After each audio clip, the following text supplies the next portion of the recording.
आम आदमी पार्टी के वरिष्ठ नेता संदीप पाठक साहब इस वक्त हमारे साथ मौजूद हैं। विधानसभा चुनाव हैं।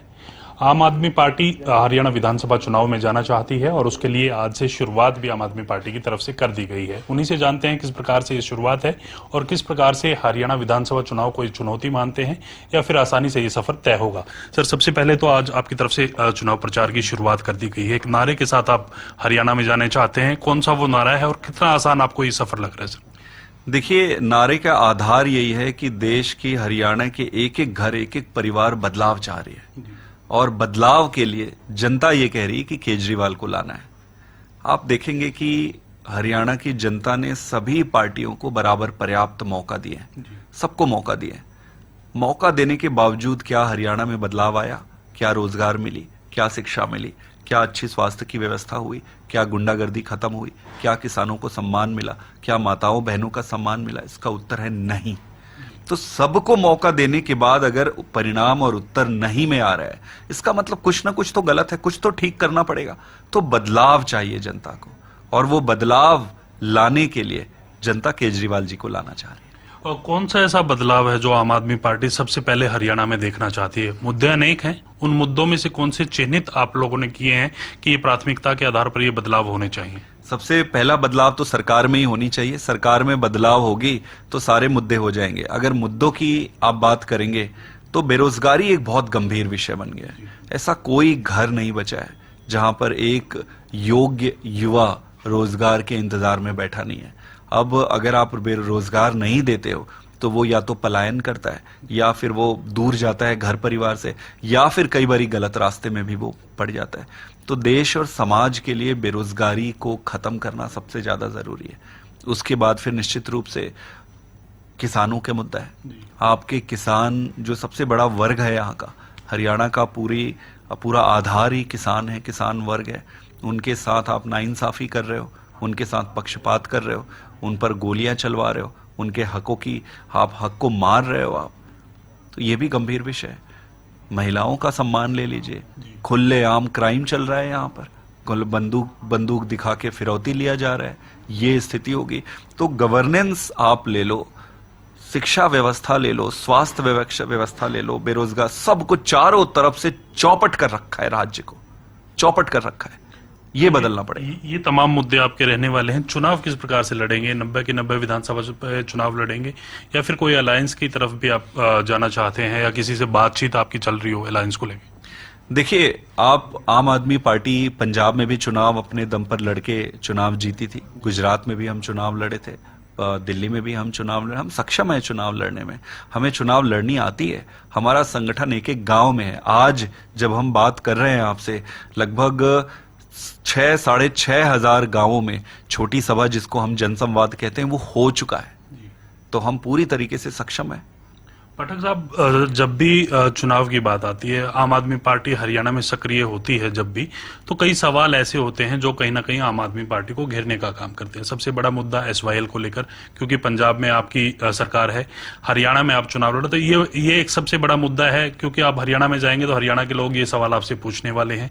इसके साथ साथ जब गर्मियों का सीजन आता है तो दिल्ली के पानी को लेकर भी आरोप प्रत्यारोप का दौर चलता है। तो इन तमाम तरह के जो विषय हैं, या हरियाणा के हकों की बात कर ले, विधानसभा की बात कर ले, अलग हाईकोर्ट की बात कर ले, या फिर जो भी जो डिस्प्यूट है हरियाणा और पंजाब के बीच में, वो तमाम सवाल आप लोगों से पूछे जाते हैं। तो उनको कैसे टैकल कर पाएंगे आप लोग? देखिए, आपने शुरू में ही एक बहुत सही शब्द कहा कि जब जब चुनाव आता है ये मुद्दे आते हैं। बिल्कुल सही कह रहे हैं आप। जब जब चुनाव आता है तभी ये मुद्दे आते हैं। जनता ये प्रश्न नहीं पूछ रही है। जनता ये नहीं कहेगी कि इसका पानी रोक लो, उसको दे दो, उसको ले लो, उसको। जनता क्या कहती है? जनता कहती है कि सबको पीने का पानी मिले। जनता क्या कहती है? कोई दुखी ना रहे।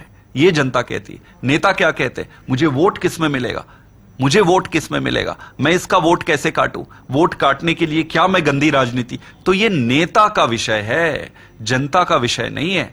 पहली बात। दूसरी बात, जो अगर दो राज्यों के मुद्दे, जो भी मुद्दे होते हैं, उसको निपटारा करने की किसकी जिम्मेदारी होती है? प्रधानमंत्री की जिम्मेदारी है। प्रधानमंत्री की जिम्मेदारी। फिर प्रधानमंत्री कर क्या रहे हैं? हमारे प्रधानमंत्री रशिया जाकर उधर रशिया का पंचायती कराते हैं। भाई, अपने देश में पंचायती नहीं कर सकते आप? अपने देश में भी तो आओ, आके हमारे समस्याओं का निपटारा करो। ये रशिया का निपटारा कर लेंगे, यूक्रेन का निपटारा कर लेंगे, अमेरिका तक में पंचायती करने पहुंच जाते हैं। ये आरोप तो अरविंद केजरीवाल पे भी लगते हैं। जब पंजाब में चुनाव होते हैं तो पंजाब में आके कहते हैं कि हरियाणा को लिए पंजाब के पास एक भी घूंट पानी नहीं है, पंजाब पानी नहीं दे सकता। इस प्रकार के भी आरोप लगते हैं। वीडियो भी उनकी वायरल हुई थी कुछ ऐसी।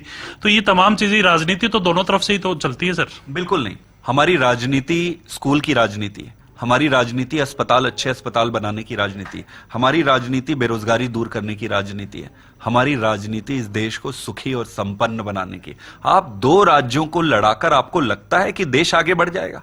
आपको लगता है कि जब भी चुनाव आया तो इसने ये कर दिया, इसने। और मुझे ये बताओ, कांग्रेस पार्टी यहां पर भी है, पंजाब में भी है, इनका क्या ओपिनियन है? इनके लीडर का क्या ओपिनियन है? बीजेपी यहां पर भी है, केंद्र में भी है। क्या झक मार रहे हैं ये इतने दिन तक? ये क्यों सॉल्व नहीं किए ये प्रॉब्लम? इससे पहले 2 बार ऐसी परिस्थिति आई है जब केंद्र में भी राज्य में भी एक ही पार्टी की थी, फिर क्यों सॉल्व नहीं किए?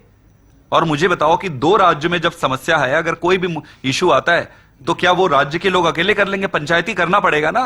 पंचायती प्रधानमंत्री की जिम्मेदारी है, सबसे बड़ी बात। दूसरी बात, मैटर अभी सब जुडिस है, जब कोर्ट में है तो हमारी दायित्व तो बनता है कि इस पर हम ज्यादा ना बोले। बट मोटा मोटे मुझे ये लगता है कि हमारा देश ऐसा देश है जिसका जो अधिकार क्षेत्र बनता है, जिसको जितना जो मिलना चाहिए सबको मिलना चाहिए। सर, अंतिम सवाल रहेगा सर, शंभू बॉर्डर को खुलवाने को लेकर हाईकोर्ट की तरफ से डायरेक्शन दी गई थी, उसमें आपका क्या स्टैंड है? किस प्रकार से देखते हैं जब इस प्रकार से रास्ते ब्लॉक किए जाते हैं? चाहे किसानों की, हरियाणा सरकार कह रहे हैं कि किसानों की तरफ से ब्लॉक किए गए, किसान कह रहे हैं कि हरियाणा सरकार की तरफ से रास्ते ब्लॉक रखे, तो आप कैसे देखते हैं इस पूरे मामले को? दिल्ली जाने का हक क्या सिर्फ भाजपा वालों का है? दिल्ली किसी के पिताजी का है कि वो जाएंगे वो नहीं जाएंगे? ये भाजपा वाले कौन होते हैं तय करने वाले कि दिल्ली ये जाएगा और ये नहीं जाएगा? किसान का, एक एक किसान का, हरियाणा के एक एक किसान का, पंजाब के एक एक किसान का उतना ही हक है दिल्ली में जितना बाकी के जनता का है। दिल्ली सबका है। ये कौन होते हैं रोकने वाले रास्ता? ये कौन होते हैं कीले लगाने वाले? ये कौन होते हैं गोलियां, आंसू गैस चलाने वाले? भारतीय जनता पार्टी को सिर्फ एक चीज से मतलब है, वो है सरकार पे कब्जा करना, सरकार बनाना। अगर सरकार ये नहीं बना पाते हैं तो ईडी सीबीआई का दुरुपयोग करके सरकार बनाना, गुंडागर्दी धमकी देके सरकार बनाना और सरकार को भोगना, सत्ता का भोगना, इतना ही इनका उद्देश्य है। शुक्रिया सर बातचीत करने के लिए। संदीप पाठक साहब थे और इनका साफ तौर पे कहना है कि आम आदमी पार्टी का संगठन गांव तक मजबूत है और आने वाले समय में जब विधानसभा चुनाव होगा तो उसका असर भी देखने को मिलेगा और 90 की 90 विधानसभा सीटों पर वो चुनाव लड़ने वाले हैं। कैमरामैन राजेश के साथ मैं रवि कालरमन, हरियाणा न्यूज, चंडीगढ़।